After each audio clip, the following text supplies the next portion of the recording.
Thank you అన్న. ముందుగా సభ అధ్యక్షులు పల్లె నరసన్నకు వందనాలన్న. థ్యాంక్ యూ అన్న నన్ను ఇన్వైట్ చేసినందుకు. అట్లాగే వేదిక మీద ఉన్న గౌరవనీయులన్న సాంబశివరావు అంకుల్ గారికి, శ్రీనివాస్ అంకుల్ గారికి, అట్లాగే భరద్వాజ్ సార్ రాలేదనుకుంటా, సత్యనారాయణ గారికి, శంకర్ అన్న గారికి, రవణ గారికి, యాకూబ్ సార్ గారికి, చక్రాల రగన్న గారికి, నరసన్న గారికి, సుదర్శన్న గారికి, వేదిక మీద ఉన్న పెద్దలకు అందరికీ వందనాలు. వేదిక ముందున్న కళాకారులు అన్నలకు అందరికి కూడా మీకు కూడా వందనాలు. అట్లా ప్రెస్ అందరికి కూడా వందనాలు. ఇక్కడ మొదలుపెట్టే ముందుగా తెలంగాణ అమరవీరులకు, అట్లాగే ప్రజల కోసం తమ జీవితాలను త్యాగం చేసిన ఎంతో మంది అమరవీరులకు వందనాలు తెలియజేస్తూ, నేను మీ చెల్లిగా, మీ బిడ్డగా నాకు ఈ తెలంగాణ సాంస్కృతిక సారథి బాధ్యత అప్పచెప్పినప్పుడు నాకు నవంబర్లో అప్పచెప్పారు. సో డిసెంబర్ నుంచి జనవరి అంటే 2025 జనవరి ఎండ్ లోపట గౌరవనీయులైన ముఖ్యమంత్రి రేవంత్ అన్న గారికి, అట్లాగే ఉప ముఖ్యమంత్రి బట్టి విక్రమార్క గారికి మీరు పెట్టిన పాయింట్స్ అన్ని ఒక రీసెర్చ్ స్టడీలో లాగా చేసి నేను సబ్మిట్ చేయడం జరిగిందన్న.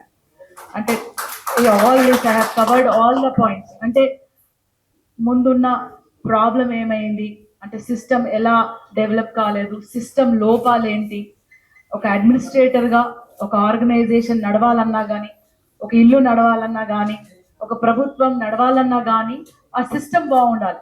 సో సిస్టంలో లోపాలేంటివి, ఆ సిస్టమ్ని ఎలా సరిదిద్దుకోవాలి. ఎందుకంటే మొత్తం భారత చరిత్రలో, ప్రపంచ చరిత్రలో ఎక్కడ లేని విధంగా ఒక ఆట, ఒక పాట, ఒక రచనలతోని ప్రజలు గోసి గొంగడి గజ్జలు డప్పు కట్టి పల్లె పల్లె తిరిగి ఒక రాష్ట్రాన్ని సాధించుకున్నారు. ఆ పాటతోనే, ఆ రచనతోనే, ఆ నాటకాలతోనే, ఆ డప్పుతోనే, ఆ గజ్జల సబ్బడితోనే తెలంగాణ వచ్చింది. ఎంతో మంది అమరవీరులు త్యాగాలైపోయారు. సో ఆ రిపోర్ట్ కొంచెం సబ్మిట్ చేయడం జరిగింది. దాన్ని ప్రభుత్వం సీరియస్ గా తీసుకొని పరిశీలిస్తుంది. మళ్ళీ ఇంకొకటి మొన్న కూడా రెడీ చేశాము. అప్పుడు ఒక 2 నెలలకే ఉన్న నాలెడ్జ్ నాకున్న దాన్ని బట్టి సబ్మిట్ చేయడం జరిగింది. మళ్ళీ ప్రభుత్వం ఇంకొక 500 మందిని మనం తీసుకోవాలి. 2014 ముందు పనిచేసిన కళాకారులు, ఎందుకంటే కోవిడ్ తర్వాత అందరు కళాకారులు అయిపోయారు. ఒక ఫోన్ ఉంటే చాలు, పాట పాడడం, ఆట ఆడడం అయిపోయింది. కాబట్టి సో 2014 ముందు ఎవరైతే తెలంగాణ ఉద్యమం కోసం పనిచేశారో కళాకారులను, వాళ్ళని పరిగణంలోకి తీసుకోవాలని వచ్చింది. అది రెండో పాయింట్ ఏంటంటే, ఇది ఎలా స్క్రూటినీ చేయాలంటే కలెక్టర్ ఆధ్వర్యంలో, అట్లాగే అక్కడున్న సీనియర్ కళాకారులని కన్సిడర్ చేస్తూ, అక్కడున్న ఉద్యమకారులని కన్సిడర్ చేస్తూ, అక్కడే డిస్టిక్ ఒక కమిటీ ఫామ్ చేసి మనం అక్కడనే సెలెక్షన్ ప్రాసెస్ చేయాలని వచ్చింది. అట్లాగే చూస్తే మన జూపల్లి మంత్రి గారి ఆధ్వర్యంలో ప్రభాత బేరి అని ఒక చిన్న కమిటీ ఏర్పడడం జరిగింది. సో మంత్రి గారి కూడా చాలా కళలన్నా, ప్రజా కళలన్నా, కళాకారులన్నా అంటే చాలా గౌరవం, చాలా ప్రేమ. తను చాలా గట్టిగా నమ్ముతారంటే ఒక కళారూపం నుంచే మనము మనిషి జీవితాన్ని మార్చొచ్చు, మనిషి థాట్ ప్రాసెస్ ని మార్చొచ్చు. ఇందాక పెద్దలు అన్నారన్నమాట, మనం అన్ని మార్చలేము.